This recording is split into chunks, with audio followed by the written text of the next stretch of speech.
Good morning.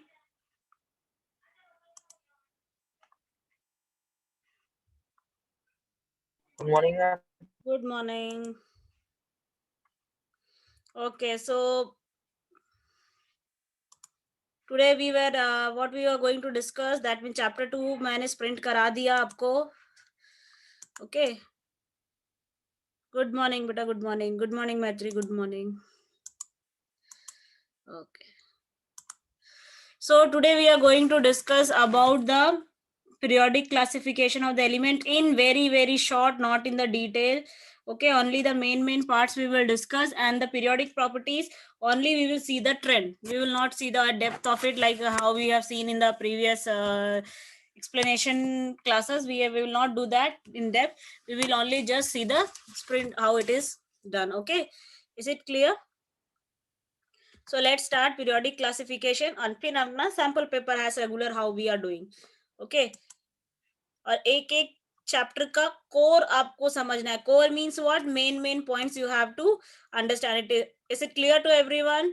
You आपको सारे chapter का core you have to understand. It is not like that you are leaving any chapter and you don't know the main concepts or main topics of that particular chapter. Okay, so let's start periodic classification of elements. Okay, इस chapter में पहला क्या है? Dobereiner triad. As I told you, इस chapter में से आपको पढ़ के क्या रखना है, सारे इस चैप्टर का आप जितने भी जो डोबेनियर है, न्यूलैंड है और मेंडलीव है, मॉडर्न पीरियोडिक टेबल है, सबका आपको क्या बेसिस पे क्लासिफिकेशन किया गया, that means what was the principal of their classification, you have to remember that. And if they are having any advantages or disadvantages, that also you have to see. Okay, so let's start with the Dobenian triads also. Okay, so when we see the case of Dobenian triads, okay, Dobenian triads, if I am talking, so Dobereiner triads क्या होता है? That डोबेनियर triads में डोबेनियर ने क्या किया? He arrange the element in the group of three.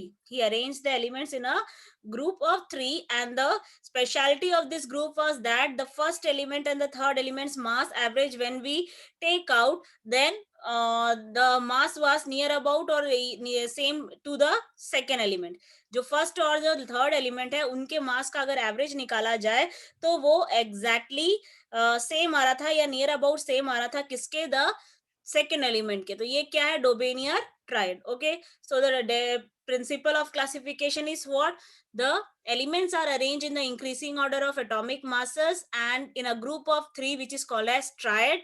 Okay, and the specialty of this group is that the atomic mass average of the first and the third element is near about or exactly same of the mass of the second element. जो first और the third element है उनके मास का अगर average निकाला जाए तो जो सेकेंड एलिमेंट है उनके मास के एग्जैक्टली सेम आएगा या फिर नियर अबाउट सेम आएगा. ये क्या है? डोबेनियर ट्राइड का क्लासिफिकेशन है. एंड इसका ड्रॉबैक अगर देखेंगे तो ये हो गया कि डोबेनियर के जो ट्राइड्स हैं वो जो है वो तीन ही ट्राइड बना पाया और कोई ट्राइड वो क्रिएट नहीं कर पाए. Okay, so this was a drawback of the Dobereiner triad. That means he was only able to make three triads. Okay, next, Newland law of octaves. When we are talking about Newland law of octaves, the Newland law of octaves says what? That elements are arranged in the increasing order of atomic masses and in such a way that the first and the eighth element mass is exactly same. Okay, like when we see the case of the hydrogen and fluorine. Hydrogen से अगर count करना शुरू करे तो fluorine उसका eighth element आता है, यानी हाइड्रोजन और फ्लोरीन की प्रॉपर्टी सेम है. वैसे ही फ्लोरीन से अगर काउंट करना शुरू करे तो क्लोरीन उसका एट्थ एलिमेंट है. ओके, लिथियम से अगर काउंट करना चालू करेंगे तो एट्थ एलिमेंट कौन सा आता है? सोडियम. तो हर पहला और आठवां एलिमेंट की जो प्रॉपर्टी है वो सेम ही है. जैसे कि अगर हम लोग देख लेते हैं, हाइड्रोजन और फ्लोरीन दोनों की वैलेंसी 1 है, दोनों नॉन मेटल है. फ्लोरीन और क्लोरीन दोनों ही नॉन मेटल, दोनों की वैलेंसी भी 1 है. Okay, so this is the case कि ऐसा प्रॉपर्टी में रिपीटेशन आ रहा था. ये किसने किया था? न्यूलैंड ने किया था. लेकिन उसने बहुत सारी गलतियां भी की. बहुत सारी गलतियां ये की कि उन्होंने जो पहली बात तो ये जो लॉ था, न्यूलैंड लॉ था, वो सिर्फ ओनली कैल्शियम तक एप्लीकेबल था. It is not applicable further. This is the first major drawback of the what? Newland law. That means it was applicable only up to calcium and not to others. Second thing is that ये जो है Newland का जो है उन्होंने क्या किया, same slot में एलिमेंट्स को रख दिया, लाइक कोबाल्ट एंड निकल को उन्होंने सेम स्लॉट में रख दिया। दूसरी गलती ये की कि उन्होंने डिफरेंट एलिमेंट्स को एक साथ प्लेस कर दिया। जैसे आप देख सकते हो कि ऑक्सीजन है, सल्फर है जो कि नॉन मेटल्स है, उनके साथ क्या रखा गया, आयरन को जो कि एक मेटल है। तो ये तो गलत हो गया। ओके, सो दिस खड़े खड़े हमारे पास कितने आ गए, 3 ड्रॉबैक आ गए कि उन्होंने उनका जो लॉ है वो एप्लीकेबल अप टू 40। उनका जो है कि ये जो सेम स्लॉट में एलिमेंट्स को प्लेस कर दिया, अनडिफरेंट डिसिमिलर एलिमेंट्स को एक साथ एक ही ग्रुप में रख दिया। ओके, तो ये उनकी बहुत सारी गलती हुई। ओके, एंड इसके अलावा ये एक और गलती ये थी कि न्यूलैंड ने ये क्या बोल दिया उस समय कि there are only 54 elements in the nature and no more elements can be discovered in that, but ऐसा तो नहीं है। 54 से क्या, आज हमारे पास 54 से के डबल हो गए हैं। हमारे पास आज हमारे पास 118 एलिमेंट्स है। ओके, सो ये जो गलतियां है ये किसका है, न्यूलैंड लॉ ऑफ ऑक्टेव्स का। तो ये ड्रॉबैक्स में से आप कोई भी ड्रॉबैक्स लिख सकते हैं। ड्रॉबैक्स मिनिमम 2 या 3 मार्क्स के आएंगे, यानी आपको मिनिमम 3 ड्रॉबैक्स आपको याद रखने हैं, और अगर एडवांटेजेस आएगा तो भी आपको 3 मिनिमम 3 या उससे ज्यादा का नहीं आता। Okay, is it clear? So this was the drawbacks of the Newland law of octaves. Up to here any issue is there? Yes, yes, any issue?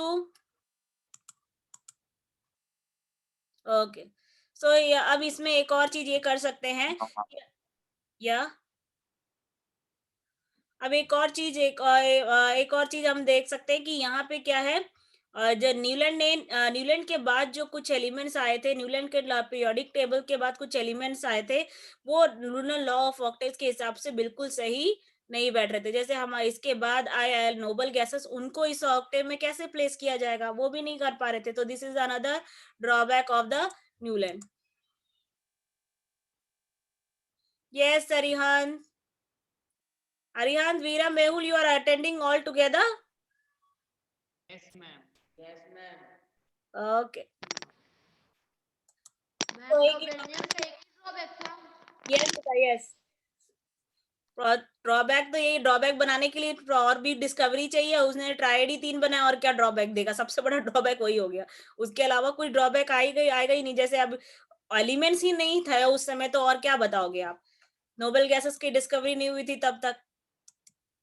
Okay, so अब बारी आती है हमारे सबसे main topic, that means Mendeley periodic law और Mendeley periodic table. तो आपको 2 law है इसमें, मेंडली पीरियोडिक लॉ और मॉडर्न पीरियोडिक लॉ, ये दोनों याद रखना, ठीक है। But remember these two, Mendeley periodic law और मॉडर्न पीरियोडिक लॉ का डिफरेंस भी पूछता है कभी कभार। What is the difference between Mendeley periodic law and modern periodic law? Okay, clear है? सो मेंडली पीरियोडिक क्या लॉ क्या बोलता है कि the physical and chemical properties of elements are periodic function of their atomic weight. Okay, जो periodic property, अगर मैं इससे भी सिंपल लैंग्वेज में बोलूं तो ये हो जाएगा कि atomic weight, the periodic properties are the function of atomic wait.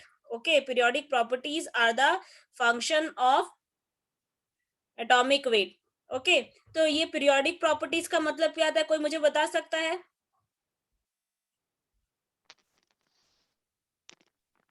Ma'am, properties that repeat after some times in a group or a period.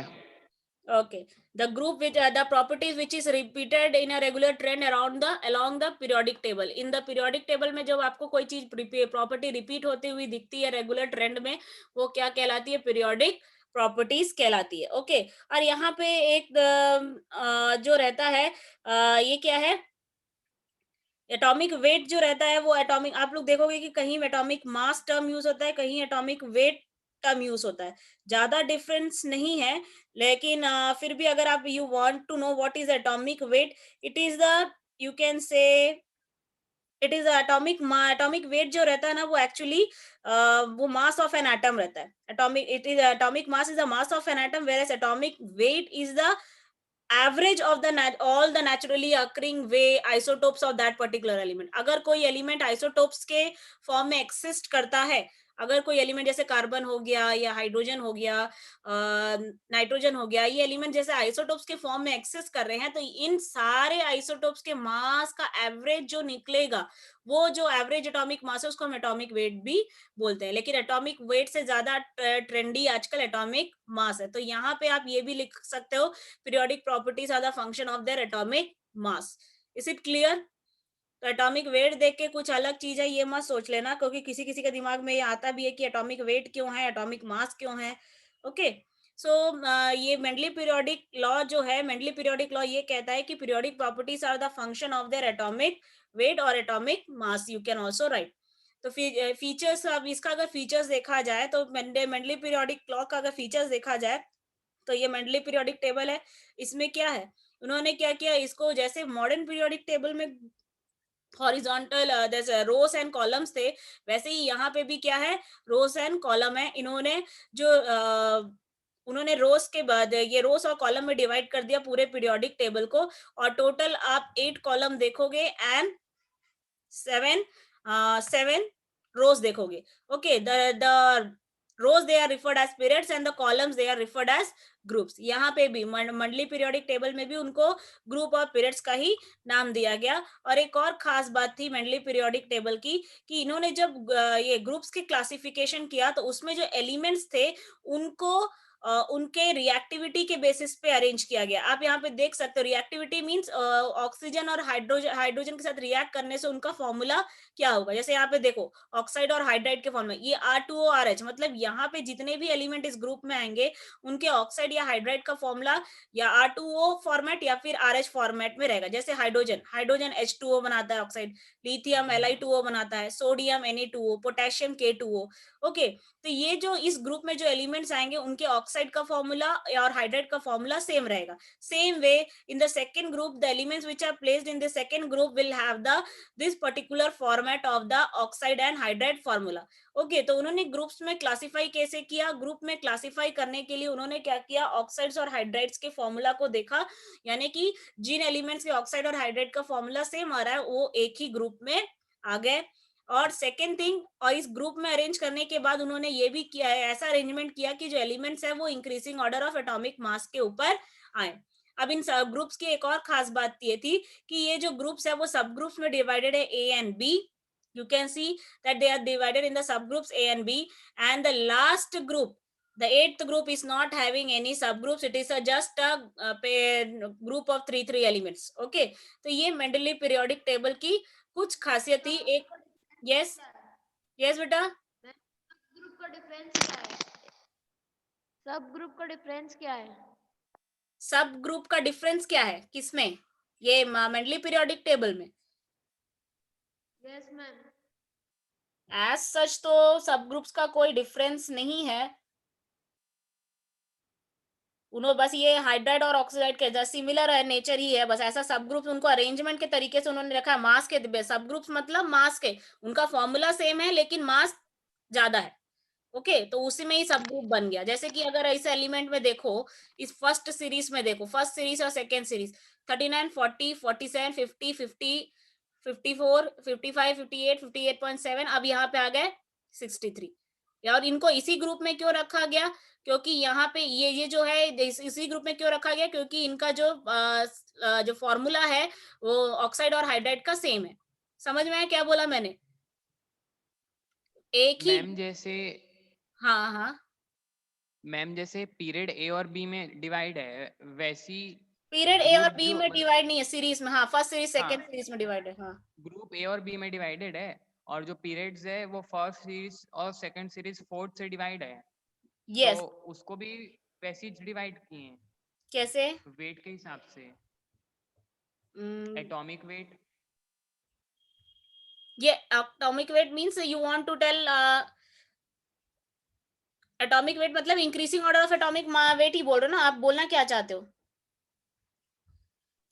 Can I get? Ma'am जैसे yes, I your question is not clear to me, एक बार आप अच्छी से बोल दो उसके बाद। मैम जैसे फोर्थ सीरीज के आखिरी में Ni का है 58.71, और उसके सेकंड सीरीज में आएंगे तो कॉपर का है 63.54, तो वो इंक्रीजिंग ऑर्डर है इसलिए ऐसा किए ना, और उनकी प्रॉपर्टी सेम है, ऐसा कुछ। हाँ ऐसा, प्रॉपर्टीज भी सेम है एंड साथ ही साथ मास भी। ओके, प्रॉपर्टीज को सेम इसलिए बोल रहा है क्योंकि उनके ऑक्साइड और हाइड्राइड का फॉर्मूला सेम है। ओके, तो ये जो सब ग्रुप्स है, ये जो है थोड़ी बहुत जैसे अभी अगर बोल दिया जाए तो इनकी ओवरऑल सब ग्रुप बनाने का एक लॉजिक ये भी है बेटा कि इनको एक ही ग्रुप में रखा गया है, लेकिन इनकी हल्की हल्की इनकी प्रॉपर्टीज भी से अलग अलग है। जैसे ये पोटेशियम, कैल्शियम, टाइटेनियम, वेनेडियम, इनको लग रहा था उस समय, उनको लग रहा था कि इनकी प्रॉपर्टीज में बहुत सारी सिमिलरिटी है और इनको एक ही ग्रुप में, एक ही रो में प्लेस किया जाए इंक्रीजिंग ऑर्डर ऑफ एटॉमिक मास में। और दूसरा दूसरा ये चीज है, और इनको देखो ये इंक्रीजिंग ऑर्डर ऑफ एटॉमिक मास में तो प्लेस ही है, लेकिन एक ही सीरीज में इसलिए रखा गया कि उनको लगा होगा कि इनकी प्रॉपर्टीज में कुछ हद तक सिमिलरिटी हो सकती है। जैसे पोटेशियम और कॉपर के बीच में उनको लग रहा होगा कि कोई सिमिलरिटी है, रोबीडियम और सिल्वर के बीच में उनको लग रहा था कि कुछ सिमिलरिटी है, तो उन्होंने क्या किया, ऐसे एलिमेंट्स को उन्होंने एक साथ एक ही सीरीज में प्लेस कर दिया। क्यों? क्योंकि उनको उस समय तक उनको शेल्स का कोई नॉलेज नहीं था। उन्होंने ये लॉजिक क्या किया, पहले एलिमेंट्स को इंक्रीजिंग ऑर्डर ऑफ एटॉमिक मास कर दिया, उसके बाद उन्होंने ग्रुप बनाया किसका, कि ये जो हाइड्राइड्स और ऑक्साइड्स के बेसिस पे जो आ रहे हैं, उसके बाद उस सीरीज में जब उन्होंने अरेंज किया फर्स्ट सीरीज सेकंड सीरीज, तो उन्होंने क्या सोचा कि अगर हाँ ये एलिमेंट्स के बीच में कुछ कुछ सिमिलरिटी मिल सकती है, इसलिए हम इनको एक ही स्लॉट के अंदर रख देते, जैसे पोटेशियम, कॉपर, रुबीडियम, सिल्वर। लेकिन ये बाद में जाके इनके टेबल का ड्रॉबैक भी बन गया, ये इनके टेबल का ड्रॉबैक भी बन गया, क्योंकि उन्होंने क्या किया, डिसिमिलर एलिमेंट्स को, उनको ये नहीं पता था कि ये सिमिलर नहीं है, उनको क्या लग रहा था कि ये सिमिलर प्रॉपर्टीज हो सकती हैं, इसलिए उन्होंने सेम लग दिया। लेकिन बाद में जाके यही ड्रॉबैक बन गया, क्योंकि बाद में पता चला कि ये तो टोटली डिफरेंट एलिमेंट है। जैसे पोटेशियम अल्कली मेटल है, जबकि कॉपर जो है एक ट्रांजिशन मेटल है। Okay, is it clear? Is it okay? Yes, ma'am. Okay, yes ma'am. अब अगर इसको देखा जाए तो इसमें ये ग्रुप, सब ग्रुप्स, हाइड्राइड का फॉर्मूला, इसमें कभी कभार ये क्वेश्चन भी आता है, on what basis Mendeleev classified the elements in place the elements in groups, on what basis Mendeleev place the elements in group, तो आप क्या लिखोगे, on what basis Mendeleev place the elements in a group? atomic number. With oxides and hydrides. Yes, Atomic mass. मेरे को लगा ही था आप लोग बोलोगे एटॉमिक मास या एटॉमिक वेट। एक ही ने किस Veeram, I think Veeram said the answer that कि ऑक्साइड्स और हाइड्राइड के फॉर्मूला के बेसिस पे एक ग्रुप में आए। ओके, मैंने क्वेश्चन क्या पूछा था आपसे कि ये कि why Mendeleev play the, what was the criteria for the Mendeleev to place the elements in a same group, तो सेम ग्रुप में वही एलिमेंट आ रहे हैं जिनका ऑक्साइड्स और हाइड्राइड्स का फॉर्मूला सेम है। याद रखना, ये एक क्वेश्चन है, इंपॉर्टेंट क्वेश्चन है। ओके, दूसरा, आप फीचर्स अगर पूछता है, फीचर्स बहुत ही कम चांसेस है पूछने का, लेकिन हम बोल नहीं सकते बोर्ड का है, तो आपको मैंने बोला है कि इंपॉर्टेंट चैप्टर के हर नूक एंड कॉर्नर को कवर करना है, तो फीचर्स भी आ सकता है। Features, you understand what are the characteristics of Mendeleev periodic table, मतलब उसने कितने ग्रुप बनाए, कितने पीरियड बनाए, और ग्रुप में कैसे एलिमेंट्स आए। ओके, तो दीज आर द कैरेक्टरिस्टिक्स भी आपको लिखने पड़ सकते हैं बाई चांस अगर आए तो। वैसे लाइट चांसेस है, अगर मैं रिपीट क्वेश्चन पेपर की फ्रीक्वेंसी के हिसाब से देखूं तो ये मेंडलीव पीरियोडिक टेबल का कैरेक्टरिस्टिक्स अभी तक से तो नहीं आया, ज्यादा नहीं है, कभी एक दो बार आया, अदरवाइज नहीं, वो भी बहुत ओल्ड पेपर्स में, रिसेंटली तो नहीं आया। ओके, इसके अलावा मेंडलीव पीरियोडिक टेबल की एक खास बात यह है कि उन्होंने ब्लैंक स्पेसेस छोड़े थे अनडिस्कवर्ड एलिमेंट्स के लिए। Okay, this was the features of Mendeleev periodic table. Okay, now if I am going to the next, that Mendeleev periodic table का जो अचीवमेंट्स है, अचीवमेंट, पहला अचीवमेंट ये था कि उन्होंने सिस्टमैटिक अरेंजमेंट किया, न्यूलैंड और डोबेनियर के कंपैरिजन में बहुत ज्यादा सिस्टमैटिक अरेंजमेंट था एलिमेंट का। दूसरा चीज, उन्होंने एटॉमिक मास का करेक्शन किया। एटॉमिक मास का करेक्शन किया मतलब जैसे कि उन्होंने बेरिलियम का जो मास अभी तक से जो न्यूलैंड, आप इसमें देखोगे डोबेनियर में है शायद, नो डोबेनियर नॉट, बेरिल यहाँ पे भी लिखा नहीं है, लेकिन जो बेरिलियम का मास जो न्यूलैंड के टेबल तक उन लोग कितना लेके चल रहे थे 13.5, उसको उन्होंने करेक्ट करके क्या बताया, नहीं भाई ये 13.5 नहीं है, ये 9 आएगा। Okay, that was in future it was found to be correct, that means beryllium का मास कितना होता है, 9 होता है। साथ ही साथ इन्होंने जो अनडिस्कवर्ड एलिमेंट के लिए जो जगह छोड़ी थी वो भी एक बहुत इंपॉर्टेंट स्टेप हो गया, ही नेम देम एज एका बोरॉन एंड एका silicon. Okay, that eka boron means what? That means previous element. Okay, तो eka aluminium means aluminium के जैसा, eka silicon, yes, good, yes, eka aluminium means aluminium के जैसा, और एक का silicon means just like silicon. तो इस बेसिस पे गैलियम वगैरह डिस्कवर्ड हुए, और उनका जो डिस्कवरी का जो स्लॉट था कि यही स्लॉट में आएगा, वो 100% करेक्ट बैठा। ओके, दूसरी बात ये हो गई कि जब नोबल गैस डिस्कवर हुआ तो मेंडलीव के पीरियोडिक टेबल में उसको प्लेस करना मुश्किल नहीं हुआ, जो कि न्यूलैंड में प्रॉब्लम आ रही थी। न्यूलैंड में क्या हुआ था कि जब न्यू एलिमेंट्स की डिस्कवरी हुई थी तो नए एलिमेंट्स को प्लेस करना मुश्किल हो गया था, लेकिन मेंडलीव के पीरियोडिक टेबल में नोबल गैस को प्लेस करना बिल्कुल मुश्किल नहीं हुआ। क्यों? क्योंकि यहाँ पे जो ग्रुप्स में एलिमेंट क्लासिफाई हुए वो किसके बेसिस पे हुए? ऑक्साइड और हाइड्राइड्स के बेसिस पे हुए हैं, है कि नहीं? ऑक्साइड और हाइड्राइड्स के बेसिस पे हुए। अब नोबल गैस तो ऑक्साइड और हाइड्राइड बना ही नहीं रहे, तो उनको क्या किया, एक अलग से एक जीरो ग्रुप बना के प्लेस कर दिया गया मेंडलीव के पीरियोडिक टेबल में, और उसको नाम दे दिया गया modified Mendeleev periodic table. So these are the achievements of the Mendeleev periodic table and the most scoring question. Okay, the scoring part is this: achievements and demerits of the Mendeleev periodic table. Okay, so अब limitation में आ जाते हैं। Limitation में अगर देखा जाएगा तो सबसे पहले की position of hydrogen was not justified. अब अगर Mendeleev, yes Ma'am, if this question have come for only for 2 marks, so we have to explain right, or two points, only to write points, the 4 point. 2 points बेटा, 2 points नहीं, 2 points. अगर वो half of marks के basis पे अगर वो कर रहा है तो वो क्लियरली मेंशन करेंगे कि आप 4 पॉइंट्स लिखो या इतने पॉइंट्स लिखो, नहीं तो अदरवाइज अगर लिमिटेशन वगैरह आता है 2 मार्क्स का तो आप 2 मार्क्स लिखिए, 2 मार्क्स के हिसाब से, यानी 2 पॉइंट्स डिस्कस किए, ठीक है, और नहीं करना कहीं भी अपना time, you have to cover the whole questions of the board exam. Okay, right, Yes, according ma'am. To the points. So position of hydrogen अगर आता है तो पोजीशन ऑफ हाइड्रोजन क्या है कि उसका पोजीशन जस्टिफाइड नहीं है। क्यों उसका पोजीशन जस्टिफाइड नहीं है? क्योंकि उसको प्लेस कर दिया गया है किसके साथ, यहाँ पे आप देख सकते हो अल्कली मेटल के साथ। भाई अब एक चीज जिसका डोमिनेंट कैरेक्टर नॉन मेटल है उसको आप मेटल के साथ प्लेस कर दोगे तो गलत हो जाएगा। So that means the position of अभी भी तो पोजीशन ऑफ हाइड्रोजन पता नहीं चला है ना। हाँ, एनोमलस पोजीशन दिया गया, एनोमलस पोजीशन दिया गया है, मतलब उसको ग्रुप 1 के एलिमेंट्स के ऊपर प्लेस किया गया है। उसको एक ग्रुप मेटल्स के साथ काउंट नहीं करते, लेकिन ठीक है, क्योंकि मैम वो डोनेट भी कर देता है और हाँ, एक एक्सेप्ट भी कर लेता वो है। प्रोटॉन भी बना रहा है, वो हाइड्राइड आयन भी बना रहा है, इसी कारण से उसको अल्कली मेटल के सामने रखने का लॉजिक ये है क्योंकि उसके वैलेंस शेल में एक ही इलेक्ट्रॉन है, सिर्फ यही कारण है वो वहां पे है, अदरवाइज नहीं।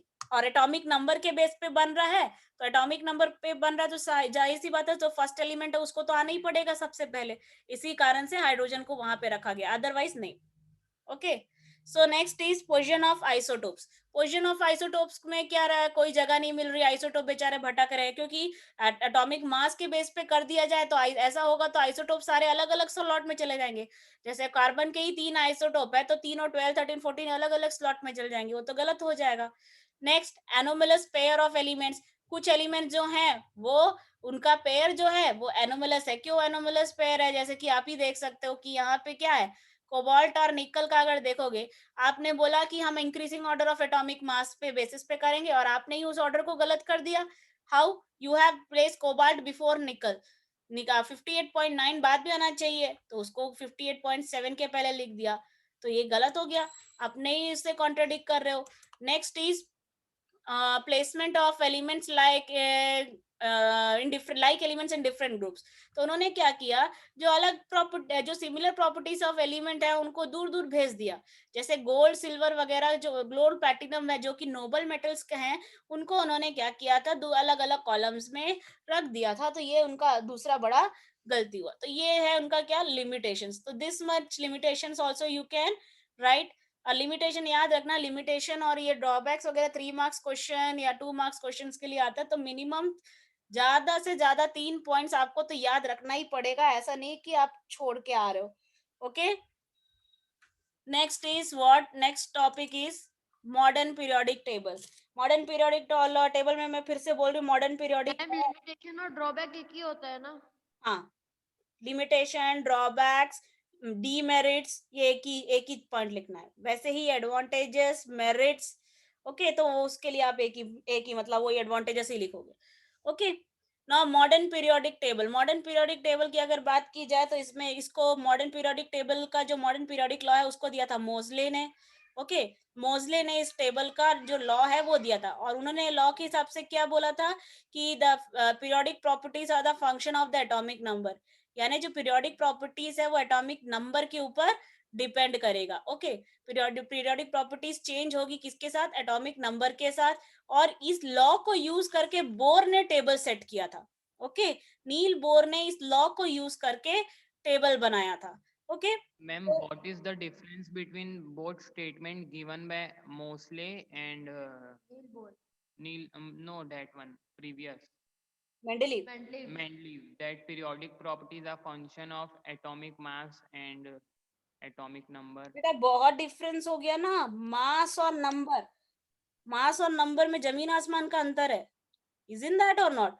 Periodic properties are the function of atomic number बोलने का मतलब ये है कि आप उसको डायरेक्टली रिलेट कर रहे हो किससे? प्रोटॉन से। और ये एक तरीके से सही भी होगा। डिफरेंस पूछ रहे हो ना आप? Only difference you are asking ना? यस वीरम? Yes, ma'am. तो ओनली डिफरेंस तो उसके डेफिनेशन में ही क्लियर है। Periodic properties are the function of atomic number, who said? Mosley said. Whereas periodic properties are the function of atomic mass, who said? That Mendeleev said. मास के increasing order of atomic मास के base पे arrange किया Mendeleev ने, और increasing order of atomic number के base पे arrange किया किसने? मोजले ने। और इसके ये करेक्ट भी है, क्यों? क्योंकि जो प्रॉपर्टीज होती है, जो केमिकल रिएक्शंस होते हैं, जो रिएक्टिविटी होती है, वो किसके ऊपर? देखो, मास का अगर मैं सम निकालूं तो वो क्या होता है? प्रोटॉन और न्यूट्रॉन का सम होता है कि नहीं? मास किसका सम होता है? प्रोटॉन और न्यूट्रॉन का। Isn't that? Isn't that Viram? Viram? Yes, ma'am. And what is atomic number? Ma'am, number of protons, Which is equal to number of? electrons. Yeah, number of electron. और जब रिएक्शन होता है तो कौन शहीद हो जाता है? Electrons. इलेक्ट्रॉन। यानी रिएक्टिविटी किसके ऊपर डिपेंड करती है? Electrons. इलेक्ट्रॉन्स के ऊपर। और इलेक्ट्रॉन्स डायरेक्टली किससे रिलेटेड है? Atomic Number. नंबर से। यानी कि अगर हम एलिमेंट्स की रिएक्टिविटी उनकी प्रॉपर्टीज के बेसिस पे, पीरियोडिक प्रॉपर्टीज डायरेक्टली किससे लिंक होगी? एटॉमिक नंबर से लिंक होगी, है Atomic ना? number. तो ये Yes, बोलना ma'am. सही रहेगा कि periodic properties are the function of their atomic number, ना कि ये बोलना कि periodic properties are the function of atomic mass. क्योंकि मास तो भाई प्रोटॉन और न्यूट्रॉन के ऊपर डिपेंड कर रहा है। प्रोटॉन और न्यूट्रॉन तो पार्टिसिपेट ही नहीं करते रिएक्शन में, है ना? रिएक्टिविटी में उनका कोई लेना देना नहीं है। तो उस बेसिस पे अगर आप बोलोगे तो वो तो गलत हो जाएगा। Isn't that? So that's why they said that periodic properties are the function of atomic number. Okay, and this is only the difference and what are the who is the correct one. Next, cause of periodicity. Periodicity में ये हम लोग बोल रहे periodic properties are the function of atomic number. तो ये periodic properties क्या होती है? जब कोई properties अपने आप को repeat करती है regular pattern में in a periodic table. Okay, तो ये रिपीट क्यों करते हैं? रिपीट इसलिए करते हैं अगर आपके जो एलिमेंट्स हैं उनके वैलेंस शेल के इलेक्ट्रॉन जो हैं, वैलेंस इलेक्ट्रॉन्स में अगर सिमिलैरिटी आ गई तो उनकी प्रॉपर्टीज में यानी रिएक्टिविटी में भी सेम सिमिलैरिटी आ जाएगी and that will lead to the periodicity. Okay, due to the repetition of similar outer shell configuration, if you outer valence shell configuration अगर repeat हो रहा है तो properties भी repeat होती है, जैसे कि आपका metallic character हो गया, alkali metals हो गए। yes बेटा,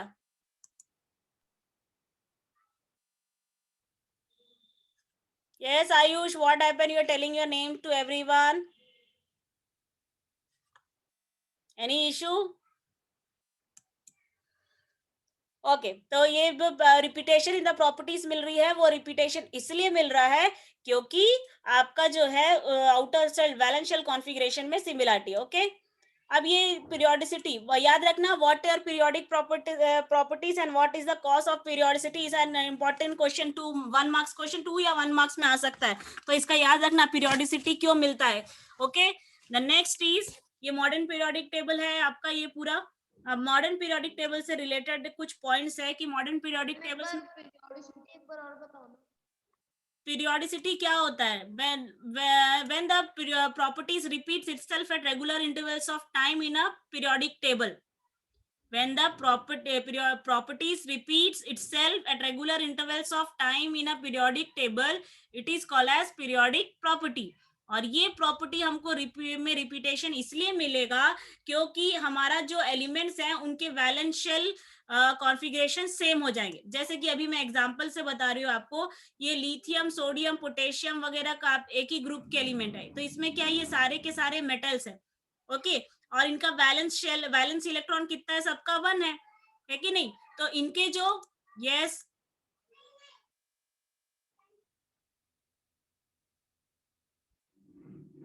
Yes, ma'am. Clear. what is this beta? Who is this Ayush? Why you are writing he is fake and all that?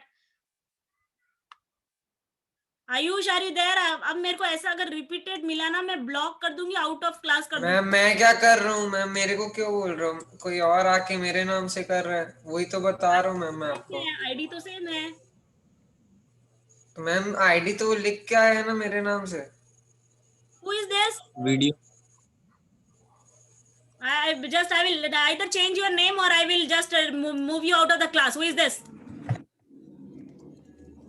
अब मैं यही करूंगी। अब मेरे को रिपीटेड नेम मिला ना और ऐसा फालतू का मैसेज मुझे कोई भी ऐसी इन बिटवीन कुछ भी, it is not necessary that it should be very simple message और नॉट, लेकिन अगर एक दूसरे के नाम से एंटर करोगे मैं ब्लॉक कर दूंगी। Who is this person? Wait, Ayush, raise your hand. Ayush, raise your hand so that I can block the other one. Okay, I will block the other person.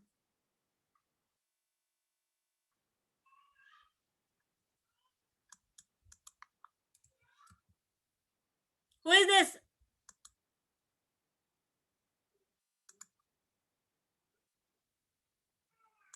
I have removed this.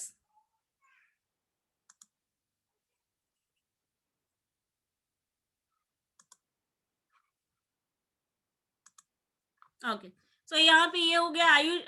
Ayush next time it will not enter. I have removed that person.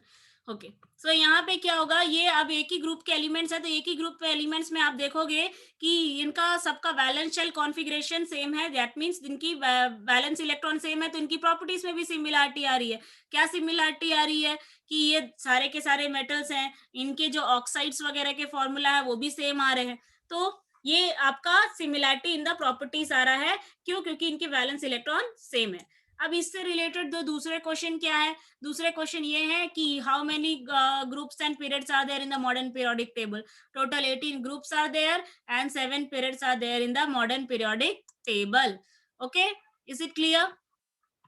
अब इसके बाद बारी आती है क्या कि कौन से, हाँ, ग्रुप 1 को हम लोग क्या बोलते हैं? Alkali metals. ग्रुप 2 को अल्कलाइन अर्थ मेटल्स, 15 को पिनकोजेंस, 16 को कैल्कोजेंस, 17 को हैलोजेंस और 18 को noble gas. Okay okay, so these are the some name, particular names. तो एग्जाम में अगर ऐसा कोई वर्ड आता है तो देख के समझ जाना ये कौन से ग्रुप के एलिमेंट्स की बात कर रहे हैं। Okay, is it clear?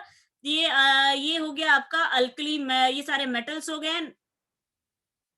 अब इससे रिलेटेड आपको जो था पढ़ना है पीरियोडिक प्रॉपर्टीज का ओवरऑल कंडेंस चार्ट। तो ये क्या आप देख सकते हो कि जो this is the way how it is man, जो डाउनवर्ड एरो जा रहा है वो ग्रुप को रिप्रेजेंट कर रहा है, जो साइडवेज एरो है वो पीरियड को रिप्रेजेंट कर रहा है। तो आप देख सकते हो कि शेल जो है, number of electrons remains the same, whereas electron shells increases by 1 down the group, valence electron increases by 1, whereas down the group it remains the same, electronegativity increase होता है along the period और down the group decrease. So this way आपको ये पूरे character को in short आपको याद रखना है। मीनिंग आपको कोई बार बार नहीं बताएगा कि इसकी मीनिंग क्या है। ओके, जैसे अभी आपको electronegativity, what do you understand by electronegativity? What do you understand by electronegativity? Property of non-metal. It is a tendency. Yes. Negativity means Yes. giving out positive charge and forming negative one. Electronegativity means देखो दो word आता है, electronegativity और electron affinity. Ability to attain electron. Yes, यहाँ पे देख रहे हैं बेटा, इलेक्ट्रोनेगेटिविटी और इलेक्ट्रॉन एफिनिटी दो वर्ड सेम दिख रहा है ना? ये दोनों कैरेक्टर जो है वो नॉन मेटल से रिलेटेड रहता है। इलेक्ट्रोनेगेटिविटी का मतलब जो कोवेलेंट बॉन्ड बनते हैं उसमें कोई एलिमेंट की टेंडेंसी रहती है इलेक्ट्रॉन पेयर को अपने तरफ खींचने की, वो क्या कहलाती है? इलेक्ट्रोनेगेटिविटी। और इलेक्ट्रॉन एफिनिटी का मतलब होता है कि इलेक्ट्रॉन गेन करने का टेंडेंसी। समझ में आया? दोनों का डिफरेंस समझ में आया? कोवैलेंट बॉन्ड के अंदर अगर कोई शेड पेयर को अपने तरफ ज्यादा खींच सकता है तो वो उसका इलेक्ट्रोनेगेटिव पावर है, और इलेक्ट्रॉन एफिनिटी जो होता है मतलब इलेक्ट्रॉन गेन करने की टेंडेंसी। समझ में आया डिफरेंस? मैम आयोनाइजेशन क्या होता है? वो बताऊंगी, रुको। इलेक्ट्रॉन नेगेटिविटी और इलेक्ट्रॉन एफिनिटी क्लियर हो गया? ठीक है, ये मैं आपके कोर्स में अभी ये वर्ड नहीं है, लेकिन मैंने बता दिया आपको। Okay, ionisation. वैसे आयनाइजेशन एनर्जी क्या होता है कि किसी पर्टिकुलर गैसियस एटम को आयनाइज करने के लिए जो एनर्जी लगती है, हम किसी एटम को तोड़ के आयंस बनाते हैं ना, तो उस पर्टिकुलर प्रोसेस के लिए कितनी एनर्जी लगेगी, वो क्या है? आयनाइजेशन एनर्जी होती है। समझ में आया? क्लियर है? आयनाइजेशन एनर्जी का मतलब समझ में आया? Yes ma'am. और क्या ये क्या है? मेटालिक कैरेक्टर अगर आप देखोगे तो डिक्रीज हो रहा है along the period, down the group increase हो रहा है। नॉन मेटालिक कैरेक्टर जो होता है वो अलोंग द पीरियड इंक्रीज होता है और डाउन द ग्रुप डिक्रीज होता है, non metallic character. Okay, so this is the way how you are dealing with this property. So you can learn this way और the tabular way, how you are feeling. आपको जैसा easy लगे आप वैसा पढ़ सकते हैं, लेकिन शॉर्ट में पढ़ोगे तो ज्यादा बेटर है, क्योंकि अब डेप्थ में पढ़ने का चांसेस ज्यादा टाइम नहीं है। Okay, so can any doubt in this particular chapter? No, ma'am. Any issue which you want to discuss with me? On you people tell me which chapter you want to discuss, if you want. Ma'am ये ma'am in demerits there is second point ना, fail to accommodate inner transition elements. Yes, ये हाँ, ये अभी modern periodic tables के भी drawback आए हैं। तो ये ड्रॉबैक का ये क्या है जो देखे होगे ना आप, ये देखो, ये क्या है? ये दिख रहा है, ये लैंथेनाइड्स और एक्टिनाइड्स दिख रहे हैं? ये इनर ट्रांजिशन एलिमेंट्स है। ये इसी ग्रुप का हिस्सा है, लेकिन इनको अलग से प्लेस कर दिया गया क्योंकि इनकी मतलब इनका जो सबशेल अरेंजमेंट है वो इन लोग से टोटली अलग है। इसी कारण से इनको बाहर प्लेस कर दिया गया। अब एक पीरियोडिक टेबल आपने बनाया, उसमें से नियर अबाउट 16-20 एलिमेंट्स को आप बाहर अलग से एक और बना के प्लेस करो, तो ये तो ड्रॉबैक हो गया ना। इनको जगह नहीं मिल रही है इस टेबल के अंदर, इनको अलग से प्लेस किया गया, तो ये एक ड्रॉबैक है उसका, मॉडर्न पीरियोडिक टेबल का। Okay, yes, anything else? Should I start the questions related to this? 2 minutes बचा है, 2 questions तो हो ही जाएंगे। Yes? Yes. Okay, 2 minutes are there, 1 or 2 questions I can discuss. Okay, I will not waste too much time. So let's start.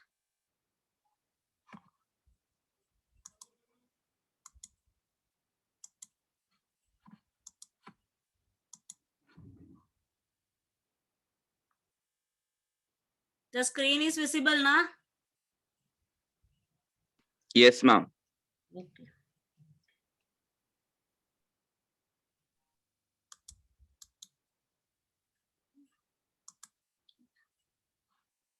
By the time it will be opening, the class should not end. Okay. Now see this. Ma'am, not open. The paper is not open. अच्छा, visible नहीं है। Okay, दिख रहा है?